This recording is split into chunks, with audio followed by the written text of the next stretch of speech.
Tear-provoking atrocities are still being committed against the civilian population in the northwest and southwest Anglophone regions of Cameroon within the context of the armed conflict that has been raging on for several years now. In this edition of the news, we show you how Cameroonians are still living as refugees in the neighboring Federal Republic of Nigeria as confrontations, scenes of violence, attacks and gun battles intensify or increase in different localities of the northwest region. Those who can find their way out of the borders of the Republic of Cameroon are heading straight to the Federal Republic of Nigeria, and an international human rights group has documented disturbing and tear-provoking atrocities against the people of the northwest and southwest regions of Cameroon. We shall be giving you details on these stories and others in this edition of the Primetime News on Equinoxe Television. Thanks for making the right choice.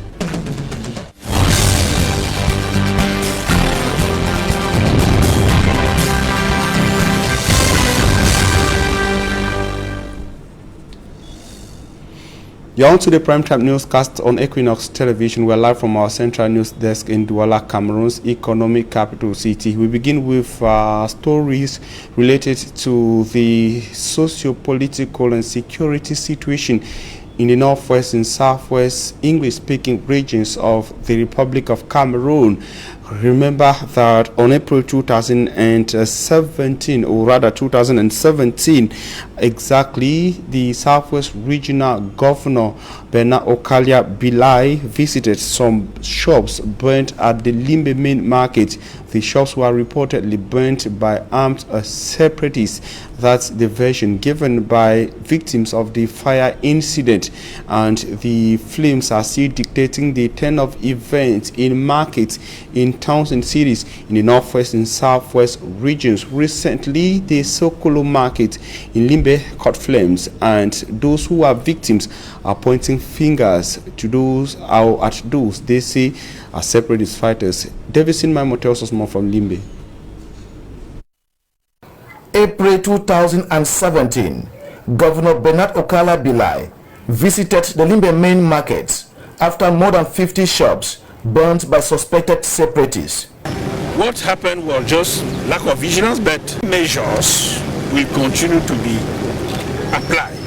Wednesday, the 21st of April 2021, 4 years later, goods in some stores at the Sokolo Peripheral Market in Limbe 2 subdivision consumed by fire. It's petrol that I've sent through the door to burn the house. In the look of things, it was petrol, and they had to force the container under the door, and they also threw some in front of the store. An act linked to separatist activities, given that there was a message on part of the market wall that read the market must respect Ghost Town, since the market functioned on Mondays, which has been forcefully hijacked by separatists as a ghost day throughout the northwest and southwest regions of Cameroon. Business persons at the Sokolo market says the market has no security put in place. We really want the government to provide us with security, because there is no security in the market. I don't have any security in this market. We need security. That's the plea that we are pleading for the government. We are told, thanks to those living around the market and the prompt intervention of the forces of law and order, at the wee hours of Tuesday the 20th, more stores could have been consumed. So I came, I saw people that have already intervened for the fire burn. Local administrators, defense and security forces are said to have visited the scene, and an emergency security meeting held later. While the defense and security forces are combing the entire city, an investigation ongoing to track down the perpetrators of the act. Critics hold, 4 years after, vigilance on the part of state security still remains a major setback. And an international rights group has documented tear-provoking atrocities committed on the people of the northwest and southwest regions of Cameroon within the context of the armed conflict rocking the regions. We shall be telling you that in this edition of the news. Now we will talk something else, human interest story, to talk about an accident on the national road number 3, that is the Douala-Yaoundé highway, to say that circulation got paralyzed on the national road number 3 between Douala and Yaoundé following a road accident. The accident, according to local sources, resulted from a head-on collision between two heavy-duty vehicles, one a fuel tanker. The accident also left a fuel tanker leaking, as you can see on your screens. Inhabitants of the areas concerned seized the opportunity to fetch fuel in buckets and containers on the accident scene, an act which has been condemned by observers in Cameroon, who say many persons could have perished if a fire incident followed the road accident involving two vehicles, one a tanker. From the time of the amateur images you have there, no human casualty was confirmed on the scene of the accident. The accident occurred at the locality known as Mbungo 3 on the Douala-Yaoundé highway. And back to the city of Douala, we take you to the Bonaberi neighborhood of the Douala 4 subdivision to say that the people of the right neighborhoods of Bonaberi in the Douala 4 say they have been abandoned by the Douala 4 council management officials at the head its mayor to suffer with repeated floods and inundations.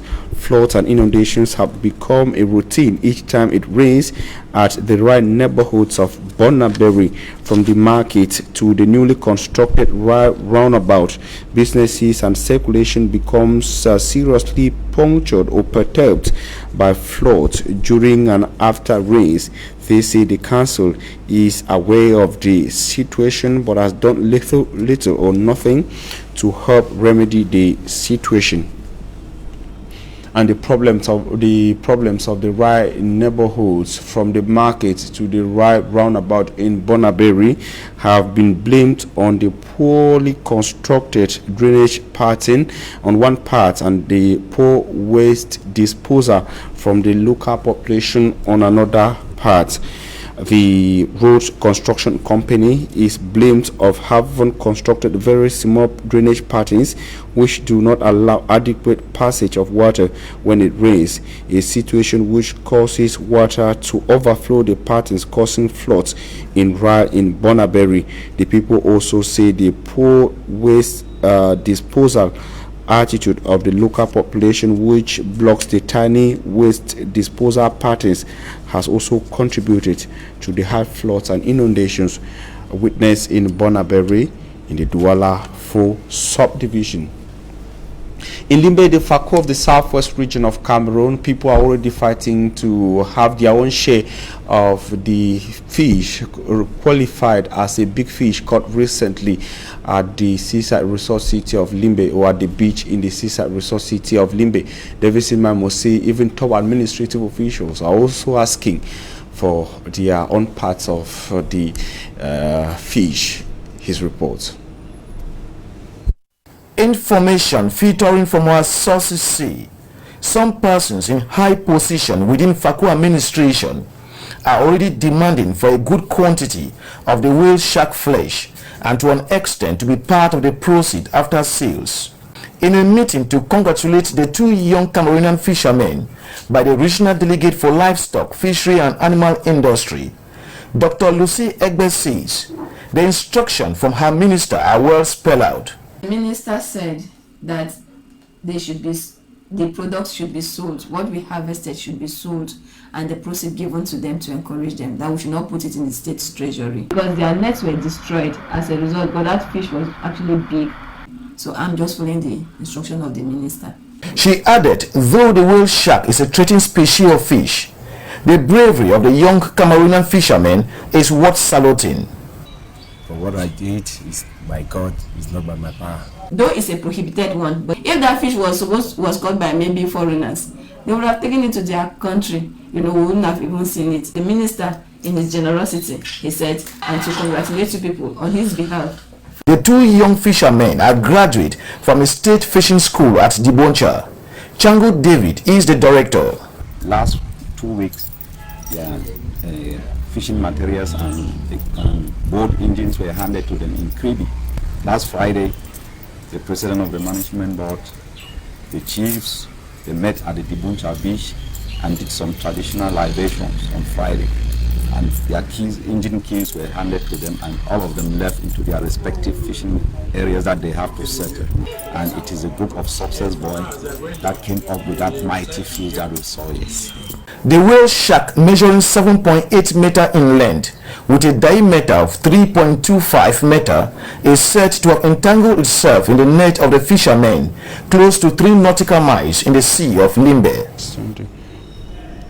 And the Nigerian Consul General for the Northwest and Southwest regions of Cameroon has called on the first batch of trainees of the Center for Human Rights and Democracy in Africa, that is the CHRD Southwest Regional Chieftain Boya, to use the knowledge received at the center to better the human rights respect and form of the 2 English-speaking regions and consequently Cameroon. He was speaking recently at the center during their graduation ceremony in Boya. Derek Jato tells us more.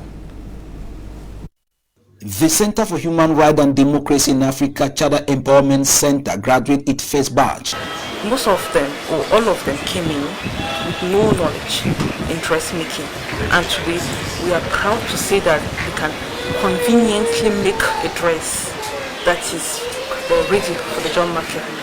The graduates say for 18 months they have been fashioned on how to carve their own space in the world of fashion and designing. It's not easy, but I'm going to promise the world that I will try my best not to sleep. And they are all victims of the Anglophone crisis.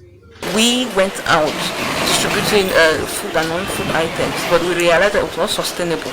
So we thought that there was need to look for something that was more sustainable to cater for the needs of this elderly. So we are giving them free training at CNCC.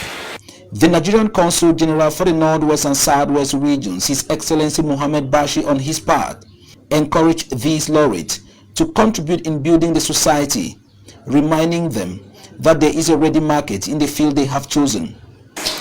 My message to the graduates is they should take this one as a very wonderful opportunity because they can be on their own.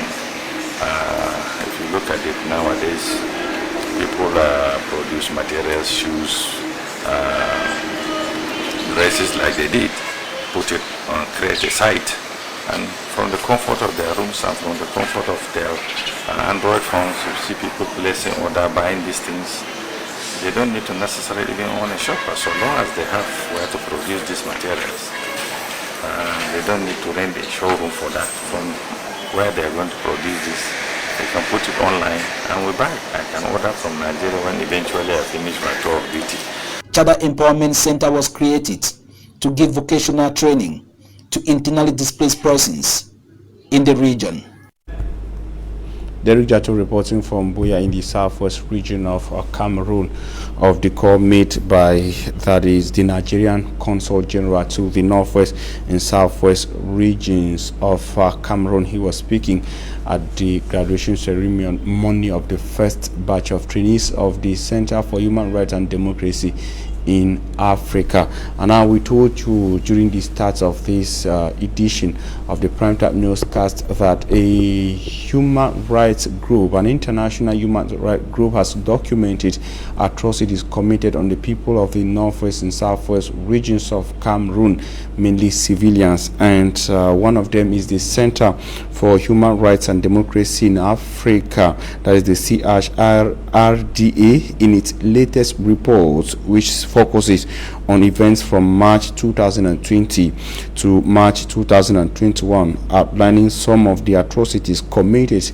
by non-state armed groups or fighters who are battling government forces and attacking not just the military bases but also civilians in the northwest and southwest regions of Cameroon, whom they believe are collaborating with the government forces as well as others who go against their rules.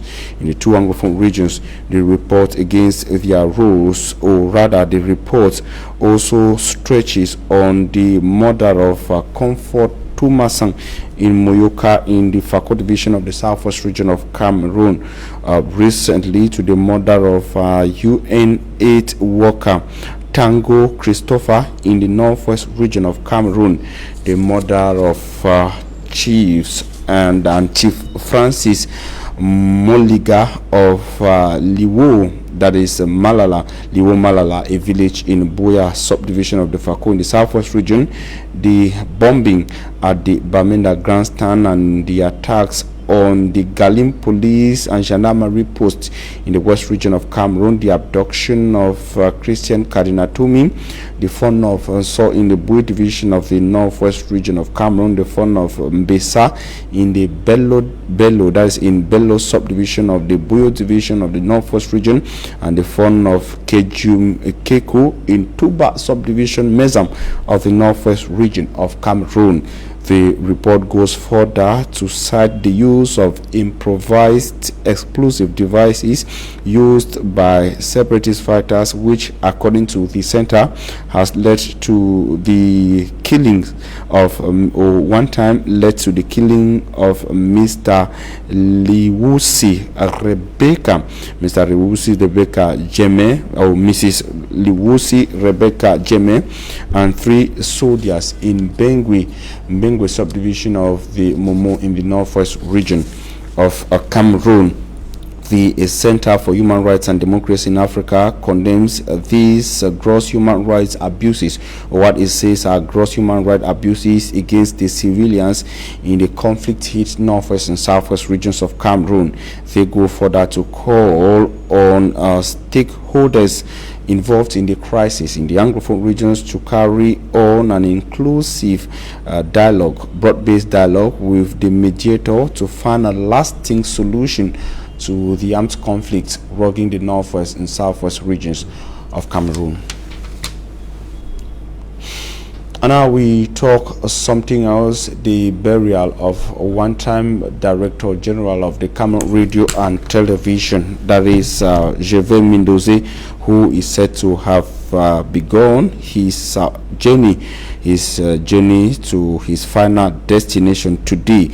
The former CRTV General Manager's body was taken out of the mortuary today in the presence of some government officials, including Cameroon's Minister of State, Minister of Higher Education, Professor Jacques Famindongo, and CRTV's Director General, that is the current Director General of the CRTV, Charles Ndongo. After decades of service, late CRTV's General Manager Gervais Mindoze finally died a prisoner jailed for embezzlement of public funds. The former government official has started his final journey to the world beyond. Government officials, family members, and well-wishers turn out in their numbers today to bid him farewell. He will be buried tomorrow in Sang Malema in the Ja and Lobo division of the South region of Cameroon. And also, one of the top African leaders has been laid to rest today.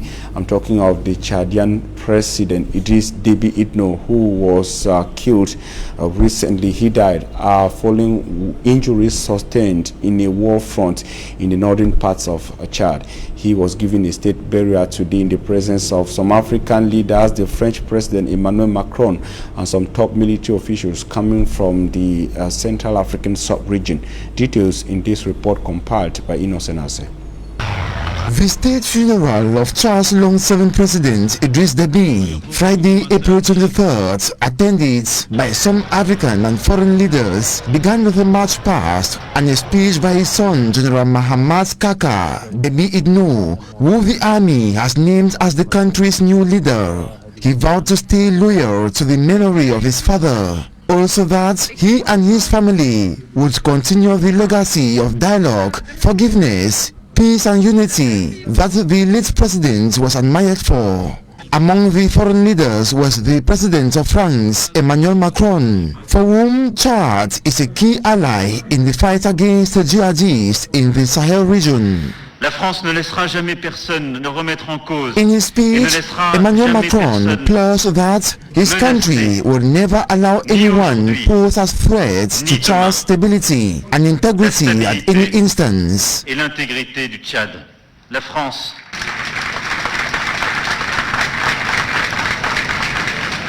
La France sera également là pour faire vivre. Francis says will always be there to support the entire Chad to stay firm with the transition to play a great role. La transition aura ce rôle à jouer. Stability, inclusion, dialogue and democratic transition will be supported by France. Le dialogue, la transition démocratique. Et nous sommes et serons à vos côtés. Alpha Condé, President of Guinea, termed Idriss Déby as an African champion and role model who died for his people. Car seuls les Africains peuvent accepter de mourir pour l'Afrique. Seuls les Africains connaissent la situation de leur peuple. Et le président Déby était ce modèle. Quand nous avons créé les champions, nous avons désigné comme champion pour la jeunesse. Car la jeunesse est l'avenir de l'Afrique. President Félix Tshisekedi of the Democratic Republic of Congo tells the people of Chad that, chers frères et sœurs tchadiens, puisse le sacrifice consenti par son excellence Idriss Déby's sacrifice for his nation should cement Chad's unity and their attachments to democratic values, as well as accelerate development of the Chad Republic. L'essor et du développement de votre chère République. Being a member of the African Union, he promises the AU support at this transitional period, expected to be pacific, inclusive and democratic, with respect of the country's constitution. After the final homage paid President Idriss Déby, his mortal remains were conveyed to his native region for burial. The visiting African heads of state, including leaders of Guinea, Mali, Mauritania and Nigeria, had all ignored warnings from the rebels that they should not attend the state funeral for security reasons. President Déby was a key player in security strategy in the Sahel region, and Chad is reputed for having one of the best trained and best equipped armies in West Africa, which is battling militants linked to both Al-Qaeda and the Islamic State group. And before we take you to the suffering Anglophone refugees in the neighboring Federal Republic of Nigeria, we gave you this information just reaching our studios that several houses have been burnt in Gom. Gom is a village in one subdivision of the Donga Mountain Division, northwest region of Cameroon. According to local sources and online news organs in Cameroon, the houses and properties were destroyed after a military raid in Gom village and other villages of Yamba North. Reporters or local sources indicates that the soldiers stormed the villages in search of armed separatists. But just after their presence in the village, several properties are said to have been destroyed by persons who are yet to be clearly established, or individuals yet to be clearly established. We shall be coming back to this story. I'll show you in subsequent editions of information on Equinox Radio and Television. But in the advertorial coming up, we take you to the neighboring Federal Republic of Nigeria, where hundreds of thousands of Anglophone Cameroonian refugees are living in difficult conditions. They were recently visited by the Fomunyu Foundation and the Community Refugees Relief Initiative. Dr. Christopher Fomunyu and his collaborators brought live relieving aid to the refugees in several towns and cities in the southeastern states of Nigeria.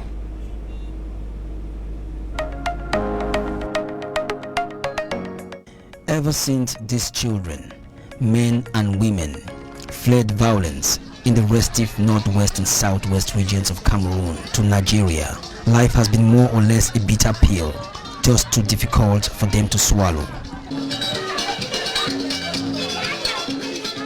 Our biggest challenge for Adagon 3 as Una brothers and sisters, now hungry.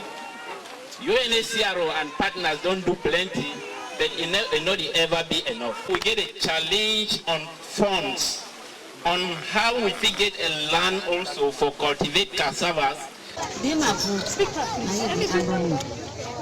Thomas Key is a bit strong, but I not get better person for before.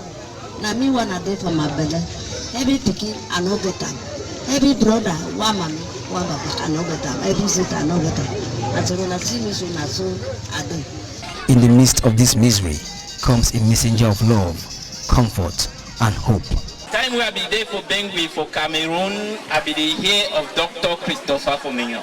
Like him, many of them have heard of Dr. Christopher Fomunyo for years, and today he is here with them.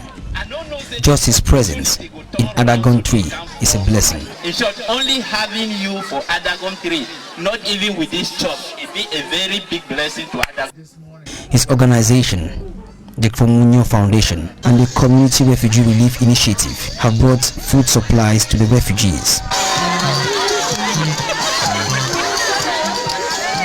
This job, it means too much for we. From the first quarter of 2020 till today, now the first thing this way we witness and from people where they come out say the gateway at heart. And so at least we really appreciate. We are now one family.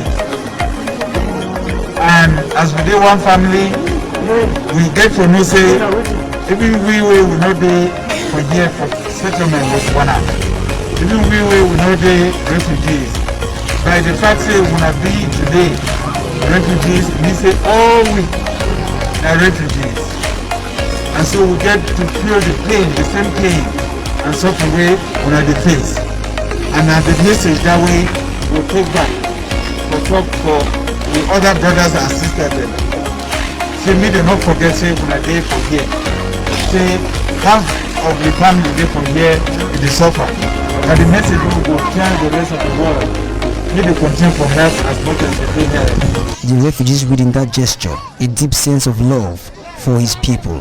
Now only man will get the people for heart. It will leave the United States of America, come down to bush for country and people.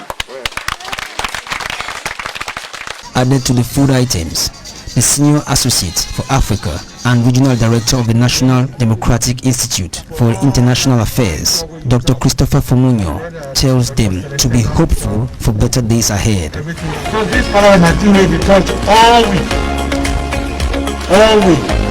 But I will tell you, say no cry again plenty. No cry again plenty.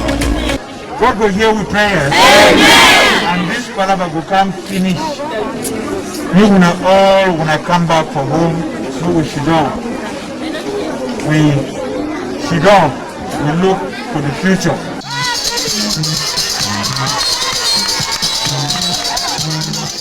Apart from Adagon 1 and 3, the Fomunyo Foundation and the Community Refugee Relief Initiative brought this message and food supplies to other refugees in southeastern Nigeria, close to the border with the conflict areas of Cameroon. They made 12 stops in parts of Benue and Cross River states and in the Federal Capital Territory of Abuja. The refugees are looking forward to seeing them again. Me, I already know say with this kind of love, when I know will stay, when I will come again. So I be glad now for the chop when go come, not before this one. Coming up is Talking Points. Stay with us.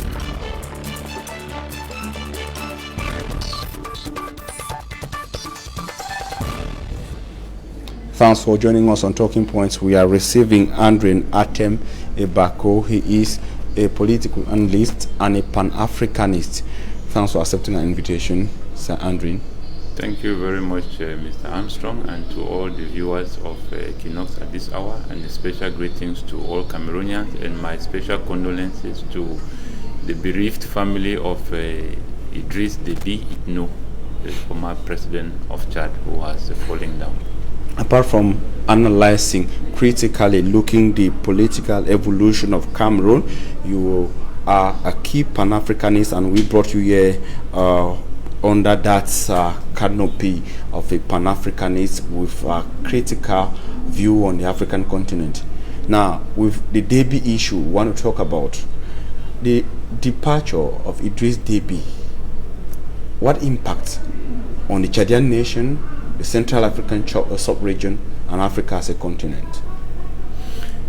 Well, I would not know how to really analyze the impact, because it all depends on who is making that analysis and on what angle is that person looking at the departure. But at least you knew Deby and you followed his movements on Pan-Africanism and issues of interest to the African nation, to the CEMAC or to the Central African sub-region and his nation, Chad. Yes, you know, in politics, like I've always said, it's not everything where politics should be involved. There are certain key positions and responsibility which doesn't require politics. It only takes goodwill and, how will I put it, having a good political will for your people, having the people at heart. But as it is in Africa, politics has engulfed every sector in everything that we do. Now, if you look at the impact of his departure in that area of Africa, the way I look at it is like, honestly speaking, Idris Deby is not really the Pan-Africanist per se, like in comparing to other Pan-Africanists that we know in history. A clear and a most close example that I can give is Magufuli and Idris Deby, the late Tanzanian president. The late Tanzanian president is like night and day. When you talk about Pan-Africanism, that simply means defending the rights, the aspiration, the vision, the future of your people. But if you look on all the years that Idris Deby served, he has been a tool in the hands of the West. And he was one of the strongest allies of France. So you cannot talk about Pan-Africanism when your people are living in abject poverty. Your people are littered over Africa. You are declared as one of the most poorest country in the world. So it's very easy for you to understand that poverty is not the absence of resources. It's the inability to use what you have to develop the life of your people. And that was where Idris Deby failed. So when you talk about Pan-Africanism, it should not be in words. It should be in action. When you go over to Tanzania, you can quantify and, how will I put it, measure. The evidences are on ground that the people themselves can testify who Magufuli was in their life. He became a reference in the lives of all these people. So when we talk about Pan-Africanism or as a Pan-Africanist, it should not be a tribal thing. A presidential seat should not be an ancestral stool where one man occupies it and feels that he's the only one who can choose the future of that country. And that is why I keep saying that most of the mistakes which the African head of state and even Idris Deby did was that they never built systems that could outlive them. They built empires which only depends on them. If you are looking at it from that angle of the livelihoods or of his leadership and the impact on the livelihoods of the Chadian people and comparing it to the Tanzanian people, one will also say that it depends on the natural resources of the country concerned. That Chad is very rich in terms of natural resources. Anybody who has done a research on what Chad has as its natural minerals, it tells you that alone is enough to make all Chadians live as if they are, how will I put it, as though they have never known what suffering is all about. Like it was possible to bring Chad into a medium like we saw. I will keep using the example of Magufuli, bringing it to a middle income country. All right. Yes. Now, when we follow this report done by my colleague in Osenaze on the departure of Idris Deby Itno, the Marshal of Chad, some people call him the Marshal of Africa. In that report, it stated that he was a key player as far as the security of the Central African sub-region is concerned. A key player in security. Is that not enough for a Pan-Africanist? No, that is, you see, the problems we Africans have is that we have always believed the analysis on what the West makes. Okay. The West has told us that we are Anglophones. The West has told us that we are Francophone. The West have told us that we need vaccines. The West has told us that we need to use their currency. The same West has told us that these people are terrorists. Idris Deby, in all the years ever since 1990 he entered into power, he has been fighting the wrong battle. If you go into the genesis of the jihadists that he was fighting, they were Africans. Who gave him weapons to fight? They were the West. Whose enemy was he fighting? Enemies of the West. Only because political analysts who sit up there in the West feel that they can make analysis on the behalf of everybody and making sure that their enemies should be our enemies. That is where the mistake is. It's a beautiful analysis, but are you saying that Boko Haram, for example, is not an enemy to Cameroon, to Nigeria, it's an enemy to France or Britain? Well, I would say this as a core Pan-Africanist and somebody who has followed the evolution of terrorism in Africa. Boko Haram, Taliban, the jihadists, they are only enemies to democracy. If anybody does a research on whenever terrorism began in Africa, was in 2002. Before 2002, we never had terrorism in Africa. In the 80s, when Osama bin Laden came to Sudan, and because of the international community, they pressurized Sudan, and Sudan had to ask Osama bin Laden, rather, to leave Sudan. That was the core where Africans began entering into a road that has led Africa to what it is today. Those people, whether you call them the Samfara, the ones in Nigeria, whether you call them the separatist fighters here, whether you call them the Boko Haram, the Taliban, the jihadists, these are enemies of a system which has been adopted by the African people, which denies its own people and kills the value, the culture, the embodiment of the people's beliefs and how will I put it, and religion. And that is why you realize that enemies to a people who have destroyed the African beliefs and traditions. In essence, what they are fighting for true Africanism. They are fighting for true Africanism, and they are fighting to maintain their values and their culture and their beliefs and their tradition. And that is what democracy comes to take away from them. If you like when we talk about the silencing of the gun in 2030, I made the analysis. I said, as long as Africa kept or continued to becoming a product of the West, terrorism will only increase in Africa. We are talking of 60 years today. Ever since in the 60s that Africa so-called gained its independence, which the West looks at it inside of a confinement.